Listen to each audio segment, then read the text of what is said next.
Yes, I've given this report of the search committee several times. I've given the final report, and then I gave a final report, and then at the 15th I gave a final report, and maybe today is the last of those. I don't know.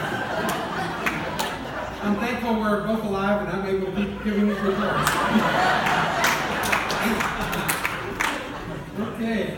Well, I had some funny things to say later, but I don't know. I'm going to give up on those. All right, I was chairman of the pastor search committee, and we were both 20 years younger then, as well as everyone else, and it was a little different time and place, but I was with members of the committee. Some of you may know them. I'll mention real quickly. Jim Roback, who was mentioned this morning, and Margaret Donnelly, and then also Wayne Dummermuth and Norma Wise. Norma Wise, two lovely ladies in my life in those days. Okay. In June 21st, we received a letter, a recommendation for a young man from a pastor and his resume. And along with that, we received over 100 other resumes. And we divided those into three carefully organized sections.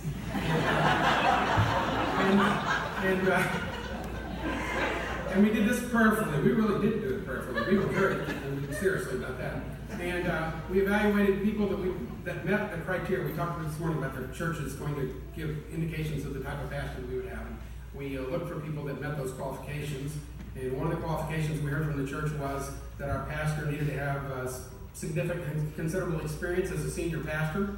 We weren't looking for a young person at that time, a being pastor.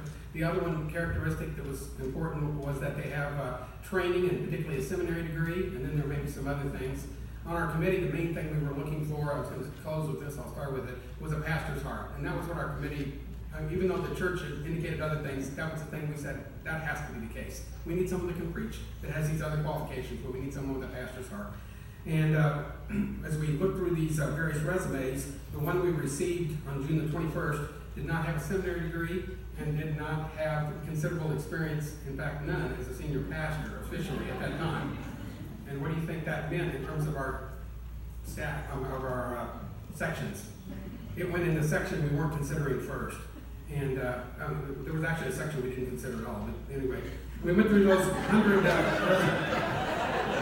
You weren't as bad as some.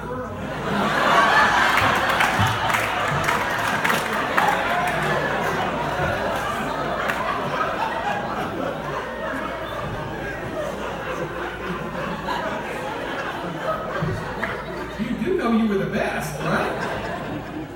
Okay.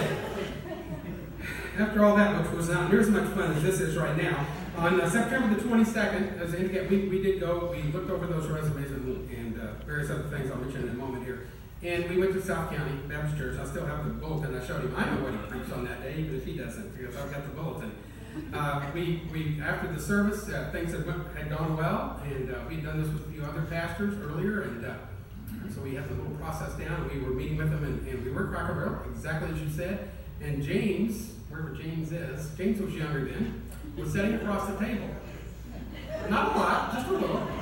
And James only had one concern that I know of, and he wanted to know where he was going to be able to go fishing.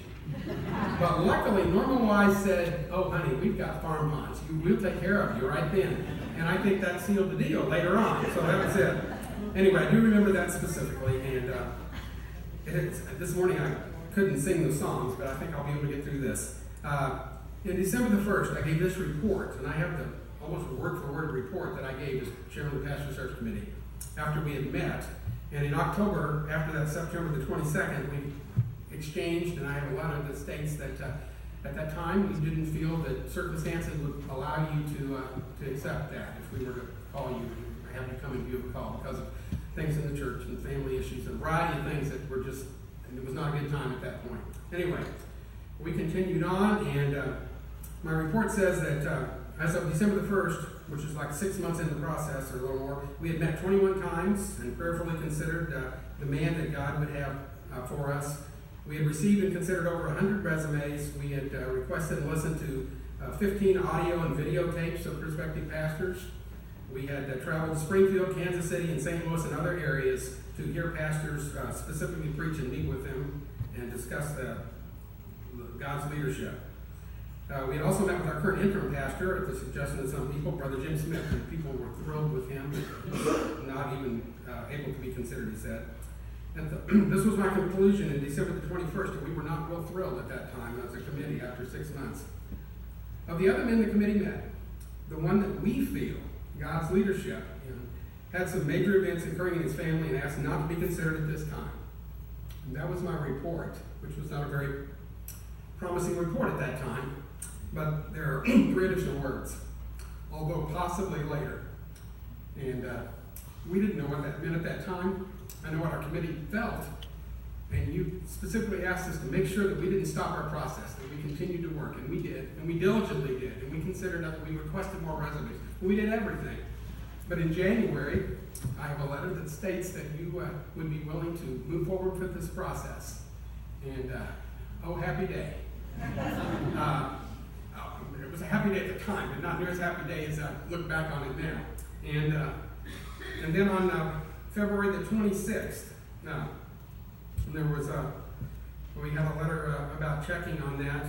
And then, I remember the night that you were here on the 26th, and you talked about that, and you had a cell phone in it there, a car phone, or whatever it was in those days. That's 20 years ago. I'm amazed we even had one. But I went right out there, and he said, I said, well, he said we can call him later. And people said, and the vote was, you remember those that were here, the vote was unanimous. And that was the first unanimous vote I'd ever experienced in a pastor search process in my life. And I've been through many, but it's difficult to get a unanimous vote in today's world, and that was fantastic. And the people would not stand for not calling you and celebrating with you that evening, and they were certainly anxious to hear what you said. And I remember that you prayed about that, and you gave us your answer. And then you came, and April the 27th I have as the day that you officially began, although we had been working on things and you'd been in town and worked on that. And that has been a glorious day, and you have been my friend during that time, and you've certainly been my Christian brother, and I do get to speak for everyone in terms of what you've meant to me, my family, and to everyone in our church. Thank you.